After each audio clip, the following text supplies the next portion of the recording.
Agora, vem cá, Hugo, o que me está me intrigando é o seguinte: por que que eles não liberam as atas no CNE, hein? O que está acontecendo? Eu tentei conversar com gente de lá, mas não encontrei respostas. Eu acredito, isso aí teve problema do ataque hacker lá e é problema técnico mesmo. O Brasil é um dos poucos países do mundo que consegue fazer uma eleição em um dia, entendeu? Estados Unidos a gente vai cobrar que eles entreguem em 3 dias, a gente pode cobrar também. Só que o governo brasileiro vai ter de chegar. Quando chegar aliás, me cobrem disso. Quando chegar a eleição americana em novembro, vai demorar um tempo. Não vai ser em 3 dias a eleição, a contagem de lá. Aí o governo brasileiro pode dizer, bom, mandem as atas também. Pode ser. Correto. O governo mexicano foi coerente. O governo mexicano, ele falou, só me pronuncio daqui a meses, quando acabar a contagem americana. Quando o Biden ganhou. Todo mundo cobrou o López Obrador, não, falou, não, aqui vai demorar. Não é ontem, o The New York Times já deu lá, Biden ganhou. Falou, não, a imprensa deu. Vou reconhecer. O López Obrador virou e falou, CNE falou isso daqui. Tem essa porcentagem. Quando tiver a contagem final e o extrato lá, eu vou declarar. Usou do mesmo critério, a gente pode questionar o critério dele, mas ele usou do critério que ele tinha utilizado em 2020 para os americanos e usou agora para a Venezuela.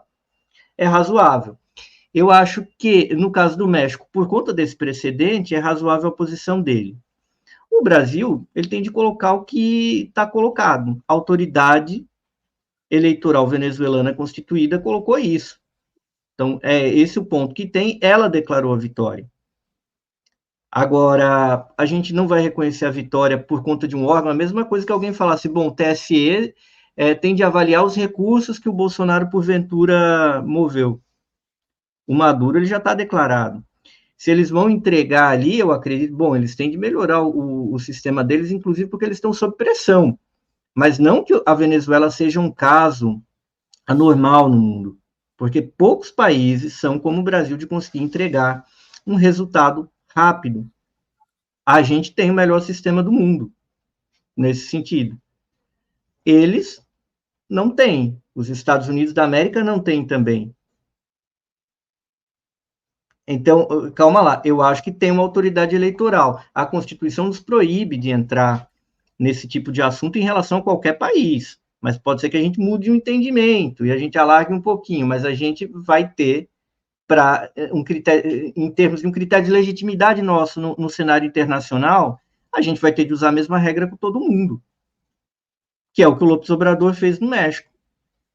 Então, aí a gente vai esperar também. Então, pode ser? Pode ser.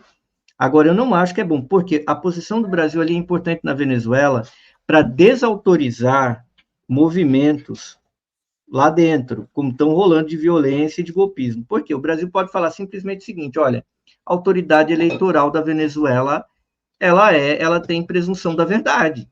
Como o judiciário brasileiro tem presunção da verdade. Certo ou errado se recorre, se luta, né? O Lula e o PT, de certa forma, aceitaram isso em relação ao Moro. Todo mundo questionou materialmente o conteúdo da decisão dele, enfrentamos, lutamos, mas a justiça brasileira sempre foi tratada com a presunção de veracidade, correto? Se recorreu, ninguém foi lá, vamos arrancar o Lula da prisão. Não, Lula ficou lá preso, recorreu, fez movimento, porque a justiça brasileira, ela tem uma presunção de estar falando a verdade. A justiça eleitoral venezuelana tem também, o CNE. Por quê? Porque o Brasil tem relações com a Venezuela. O Brasil acredita em relações com a Venezuela. O Brasil manda um embaixador para lá, tem um embaixador na Venezuela aqui. Do mesmo modo, é como se a Venezuela quisesse, não acredito no judiciário burguês do Brasil em relação a alguma decisão judicial que desfavorecesse uma empresa venezuelana aqui. Ela não pode. A Venezuela tem relações com o Brasil, então a decisão do judiciário brasileiro pode ser enfrentada nas instâncias superiores, mas a priori é verdadeira. Eles têm que tomar formalmente como verdade, porque você tem uma relação diplomática. Então, como é que a gente vai falar, eu quero a ata? Falar, olha, gente, você pode falar informalmente, politicamente, coloquem a ata, isso foi um erro técnico, foi fruto dessa hackeagem, vocês apresentem aí. Agora, isso nos ajuda. Agora, não tem como o governo brasileiro entrar nessa afobação e cobrar detalhe, gente.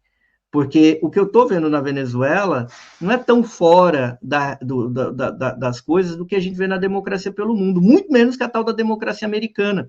Porque se a gente usar a mesma régua em novembro, a gente vai falar, opa, mas essa contagem aqui da Pensilvânia que vai dar problema. Wisconsin, que vai ser voto a voto, a gente vai falar, puta, não, vamos mandar alguém aqui para contar o voto lá. Porque isso não está batendo lá. O condado de Wayne, gente, será que ali aquela votação do condado de Wayne está batendo mesmo? Então, imagina a loucura que vai ser a gente entrar na minúcia de sistema de contagem de voto de um outro país com quem a gente tem relação e que não funciona. Eu não estou passando pano para a Venezuela, mas estou dizendo, isso acontece mais do que a média. Ou, por exemplo, a França agora, a gente chegar assim e falar, olha, Macron, cá entre nós, mas é meio estranho você não nomear a esquerda que ganhou, entendeu? Porque, veja, você tinha falado que você daria posse à extrema-direita caso ela tivesse maioria relativa na Assembleia Nacional. Mas a extrema-direita falou que com maioria apenas relativa ela não topava o governo. Mas aí a esquerda tem maioria relativa e você não dá posse, Macron. Eu acho isso estranho. A gente está mandando um emissário aí para conversar, porque, veja, a gente não vai reconhecer o próximo governo, Conselho de Governo da França, a gente reconhece como presidente, mas o próximo Conselho de Ministro da França não vai ser reconhecido pelo Brasil, porque, veja, você nomeou de um jeito Pela canhestro. democracia francesa. Então, aí a questão da isonomia, a questão do critério, das relações internacionais. A minha opinião como militante lá da Venezuela é a minha opinião em relação a qualquer país. O sistema eleitoral ele tem de ser célere, ele tem de ser claro, ainda mais por todo tipo de questionamento que acontece, e que eles sabiam que ia acontecer. Agora, até que ponto isso está no pé de um hackeamento? Do ponto de vista dos resultados, vistos assim genericamente, não há nada de anormal. Eu não percebo nada fora de um padrão do que poderia ser uma votação. Também seria muito esquisito que a Venezuela fosse fraudar uma eleição, para o Maduro fraudar uma eleição para ter essa porcentagem. Entende? 51%. Tem lugares lá na Ásia Central que tem eleição fake, inclusive com apoio ocidental, que ninguém questiona, eleição no Turcomenistão. Eu acompanho essas porcarias todas, vocês sabem. Tem cara que ganha com 90%.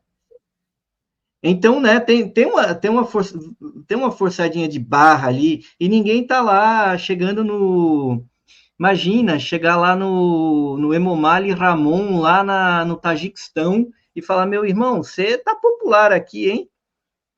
Que democracia pujante, você com 90%. Aí, realmente, a gente vê que tem uma forçadinha de barra, tem uma eleição ali meio pro forma, mas tem uma eleição que o cara ganhar com aquela votação é esquisito. Falar, o Maduro, quando ganhou do Capriles, ganhou com 51%. Por que você vai fraudar para dizer que o cara ganhou com 51%?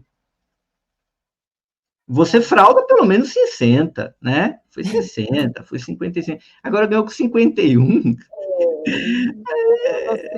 Vamos exigir as atas nas eleições de novembro dos Estados Unidos. Quero ver. Você vai Agora, a posição do Brasil, pelo jeito, vai ser essa, né? Enquanto não tiver as atas, não vai reconhecer.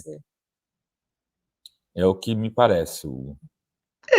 Muito bem. Então, o governo venezuelano já falou que vai fornecer. Eles têm um prazo aí para fornecer. Eu acho que o procurador-geral não mentiu a esse respeito. Vamos ver no que vai dar essa novela. Aguardar. E aí também desarma, né? Porque aí você solta as atas e fala, tá aí, ó. Confiram. Agora, a crítica que eu faria é, sabendo que os caras iam armar isso, eu acho que o pessoal tinha esperança que por esses acordos a coisa não ia caminhar tanto por aí. Em alguns momentos você é atraído pelo otimismo. E aí baixa a guarda e dá esses problemas aí de sempre. Na última vez na Bolívia, teve uma queda suspeita lá na contagem de votos entre a central eleitoral e a contagem oficial, e aí a oposição acusou que teve um golpe, uma fraude ali, deu um golpe contra o Evo, que ganhou, conforme as pesquisas na Bolívia, mas foi acusado de uma fraude dessa forma. E também, de novo, com ação meio suspeita. Dá um golpe, acontece tudo aquilo que ocorreu na Bolívia, vai fazer eleição de novo e o MAS ganha em primeiro turno de novo. Então, por que não se alegou fraude um ano depois?